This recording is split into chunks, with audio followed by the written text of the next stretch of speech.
تو سنیں ذرا، بہت سے لوگ یہ کہتے ہیں کہ ہمیں دعا مانگنی نہیں آتی۔ ہم نماز پڑھتے ہیں، دعا کرتے ہیں، ہاتھ اٹھاتے ہیں، تو ہمیں الفاظ نہیں ملتے ہیں۔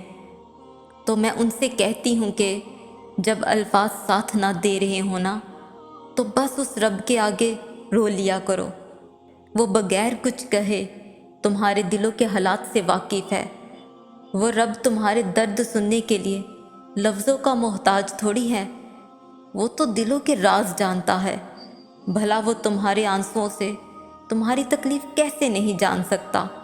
وہ تو کہتا ہے کہ میرے در پر اپنے درد لے کر آؤ، میں تمہارے غموں کا مداوا کروں گا، میں تمہارے دل پہ لگے زخموں پر مرہم رکھوں گا، میں تمہارے ٹوٹے ہوئے حوصلوں کو پھر سے بلند کروں گا، میں تمہارے شکستہ دل کو مضبوط کر دوں گا۔ وہ کہتا ہے میں تمہارے زخموں سے چھنی روح پر اپنا مرہم رکھوں گا۔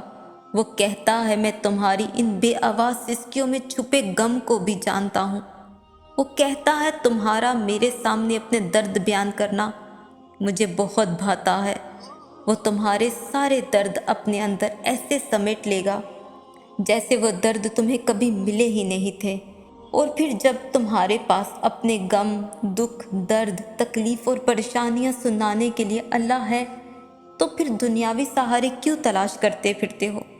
دنیا کے غم دنیا والوں کو ہی کیوں سنا رہے ہو؟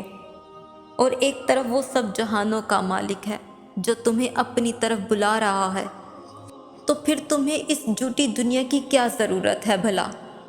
تو بس تم اپنے غم اس کو سناؤ، تو پھر دیکھنا کیسے خوشیوں کو وہ تمہارا ساتھی بنا دے گا۔ وہ خوش ہوتا ہے کہ اس کا بندہ جو پوری دنیا کو چھوڑ کر بس اس کے پاس چل کر آتا ہے، وہ خوش ہوتا ہے کہ جب اس کا بندہ اس سے مانگتا ہے اور وہ اس کو بہترین عطا کرتا ہے۔ وہ جس نے تمہیں غم کے لمحات دیے ہیں، وہی پھر تمہارے غموں کی دوا بھی کرتا ہے۔ وہ جس نے تمہیں غم کے لمحات دیے ہیں، وہی پھر تمہارے غموں کی دوا بھی کرتا ہے۔